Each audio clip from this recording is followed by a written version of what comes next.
सियावर रामचंद्र की जय। राम कथा के रसिक तुम भक्त रासुमति धीर। आई सुवासन करी प्रभु तेज पुंज कपिवीर। लखन सिया रामचंद्र की जय। कल का प्रसंग था कि जब मंत्री सुमंत्र भगवान राम को भेज करके अयोध्या में वापस पहुंचते और महल के अंदर जाते हैं तो मंत्री सुमंत्र का आना सुन करके और यह जान करके कि मंत्री सुमंत्र अकेले ही वापस आए हैं, सारा रनिवास व्याकुल हो गया। राजमहल उनको ऐसा लगने लगा जैसे यह प्रेतों का निवास स्थान हो। अत्यंत आर्त होकर के सभी रानियां सुमंत्र से पूछती हैं, लेकिन व्याकुलता के कारण उनके मुख से वाणी नहीं निकल रही है, कानों में सुनाई नहीं दे रहा है, नेत्रों में कुछ दिखाई नहीं दे रहा है। और वे सबसे पूछते हैं कि राजा कहाँ। दासियों ने जब देखा कि सुमंत्र बड़े व्याकुल है तो वो उनको लेकर के कौशल्या जी के महल में पहुंचे। वहां पहुंच करके सुमंत्र ने देखा कि राजा इस प्रकार से बैठे हुए हैं जैसा बिना अमृत का चंद्रमा। राजा आसन शैया आभूषणों आदि से रहित बिल्कुल मलिन अवस्था में, उदास अवस्था में पृथ्वी पर पड़े हुए हैं। लंबी लंबी सांसें ले रहे हैं और ऐसा सोच करते हैं जैसे राजा ययाति को जब स्वर्ग से नीचे गिराया गया तो वो सोच कर रहे थे। राजा क्षण क्षण में सोच से अपनी छाती भर लेते हैं। उनकी बड़ी व्याकुल दशा है, जैसे जटायु के भाई संपाति की पंखों के जल जाने पर पृथ्वी पर गिरने पर हुई थी। राजा राम राम राम कहते हैं, फिर हा राम हा लक्ष्मण हा जानकी ऐसा कहने लगते। मंत्री ने देखा, जय जीव कहकर दंडवत प्रणाम किया। मंत्री सुमंत्र की आवाज सुनकर के राजा व्याकुल होकर के उठे और बोले, सुमंत्र कहो राम कहाँ है। राजा दशरथ जी ने सुमंत्र को अपने हृदय से लगा लिया, मानो डूबते हुए किसी व्यक्ति को कोई सहारा मिल गया हो। मंत्री को प्रेम के साथ अपने पास बैठा लिया और नेत्रों में आंसुओं को भर करके राजा दशरथ जी मंत्री सुमंत्र से कहते हैं कि हे प्रेमी, हे सखा, राम की कुशलता तो बताओ। राम लक्ष्मण जानकी कहाँ है? वहां तुम उन्हें लौटा लाए हो या वन को चले गए?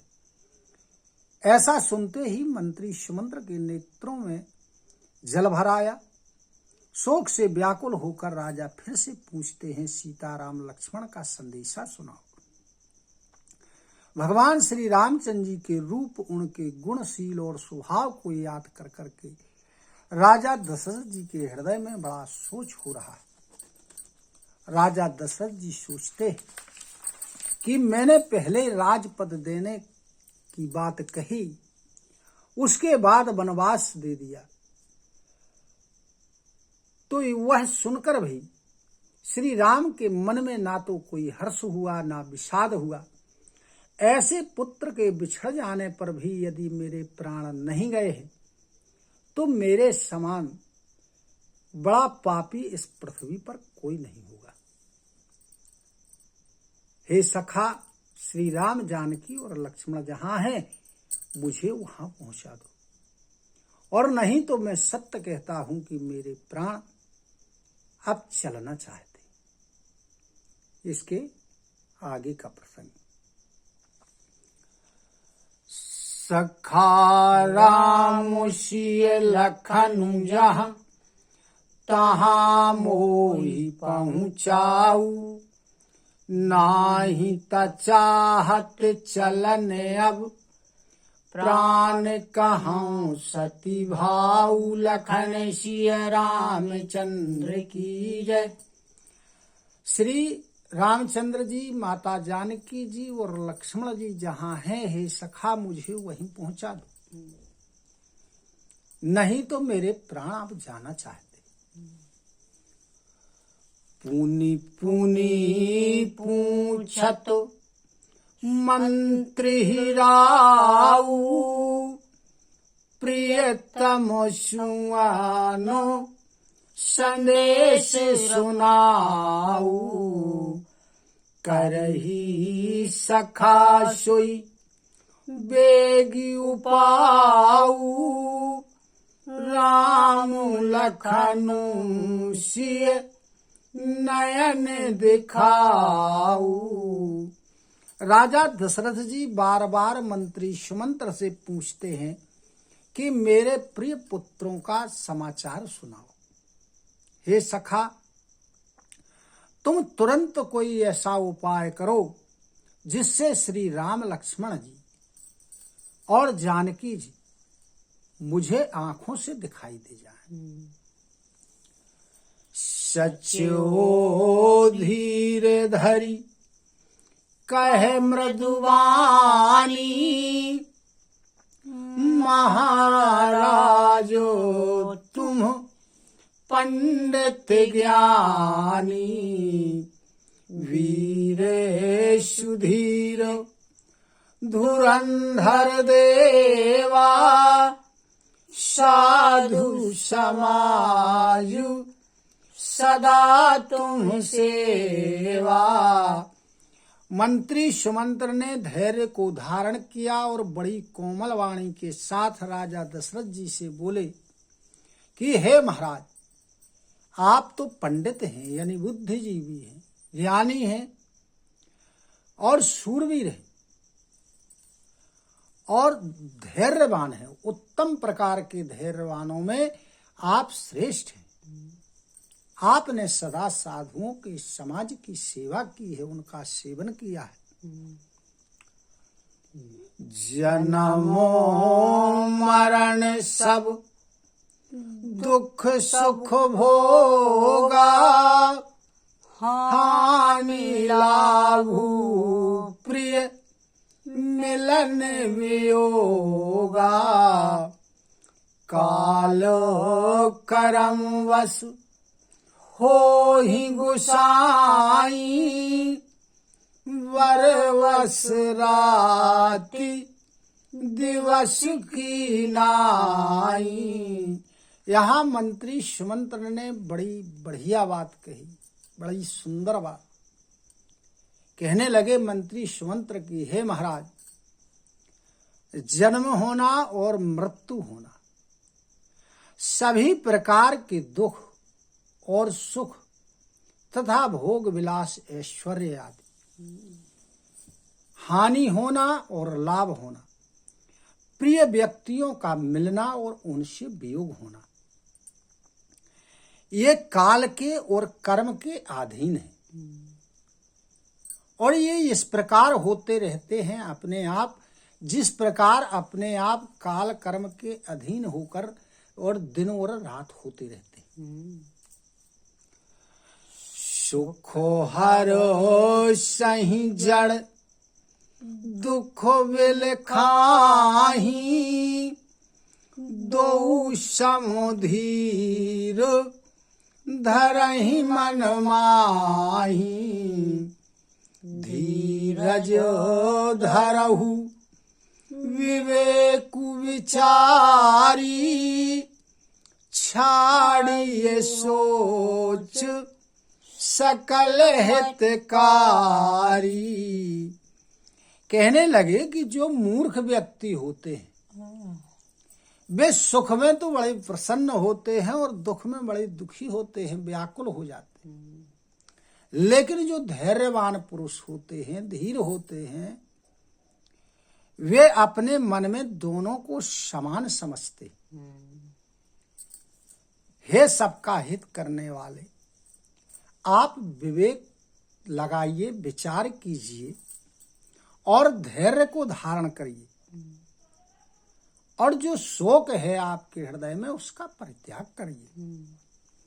फिर आगे सुमंत्र जी जब भगवान राम लक्ष्मण जानकी को लेके गए तो वहां का समाचार सुनाते हैं राजा दशरथ जी। कहते हैं कि प्रथम वास तम सा भयउ दूसर सुर सरी तीर न्याय रहे जल पान करी सिय समेत दो वीर लखन सिय रामचंद्र की जय। कहने लगे कि जब यहाँ से गए तो श्री रामचंद्र जी ने पहला निवास तमसा के तट पर किया और दूसरे दिन का श्री गंगा जी के किनारे पर किया और वहां सीता जी सहित दोनों भाइयों ने उस दिन स्नान किया और जल पिया।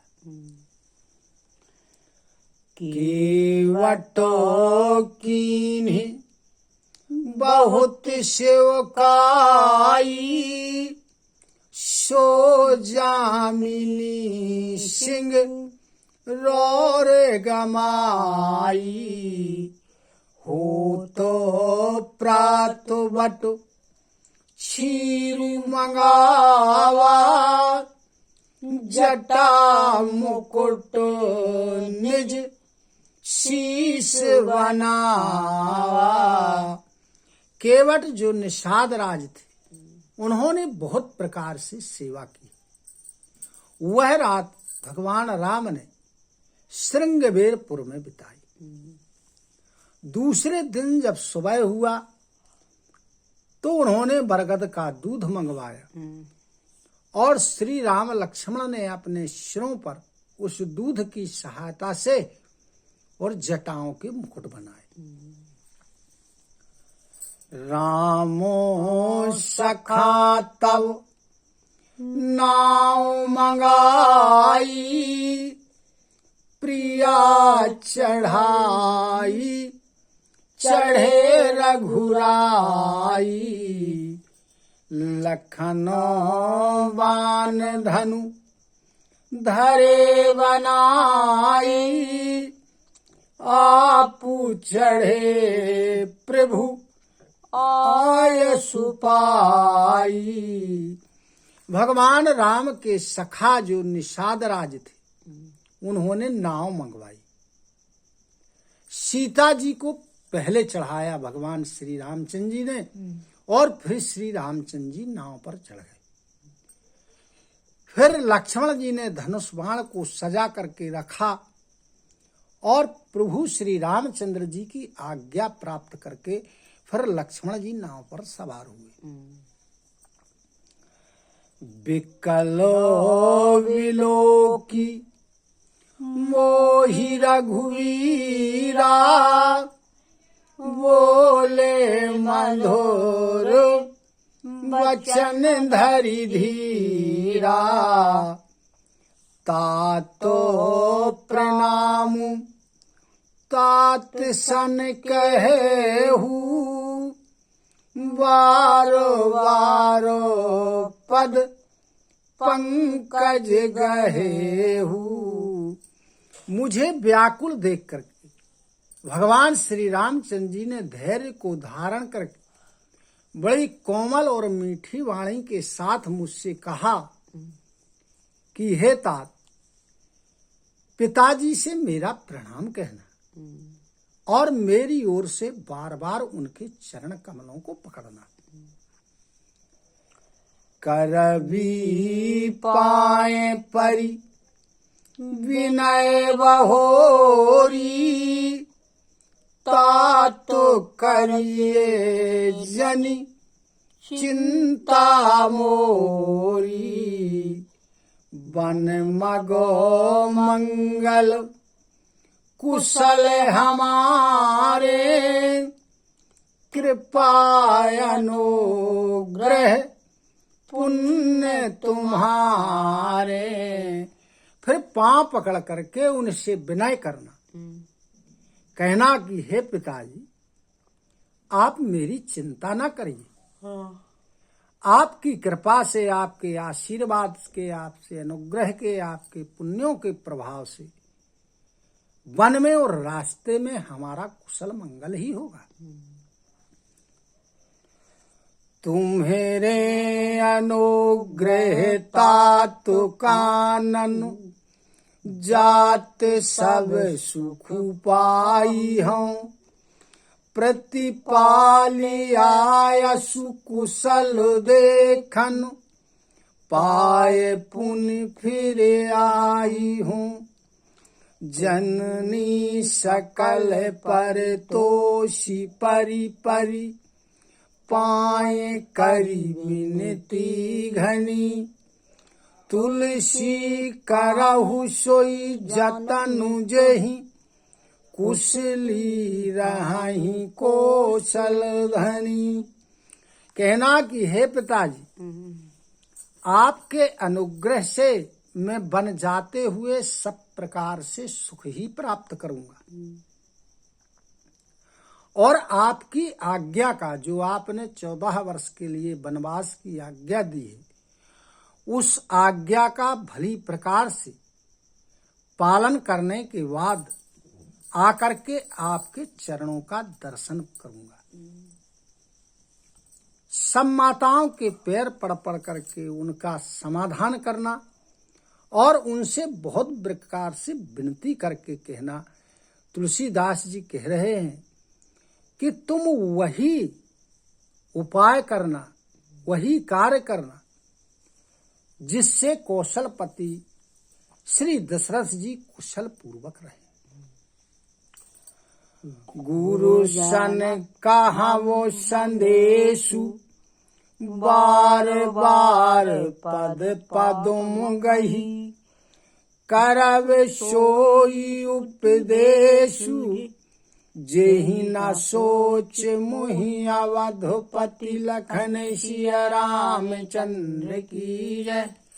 और उन्होंने कहा कि बार बार श्री गुरु जी के चरण कमलों को पकड़ करके उनसे मेरा संदेशा कह देना कि वो वही उपदेश करेंगे, वैसी ही शिक्षा देंगे जिससे अवधपति राजा दशरथ जी मेरी चिंता न करें। सियावर रामचंद्र की जय। कथा विसर्जन होते सुनहु वीर हनुमान। जो जन यहाँ से आए हो सो तह करऊ पयान। श्रोता सब आश्रम गए शंभु गए कैलाश। रामायण मम हृदय में सदा करहु तुम वास। लखन सिया रामचंद्र की जय। उमापति महादेव की जय। पवन सुत हनुमान की जय। गुरु गोविंद की जय हो। जय जय सीताराम, जय जय राधे श्याम। नमः पार्वती पते हर हर हर महादेव।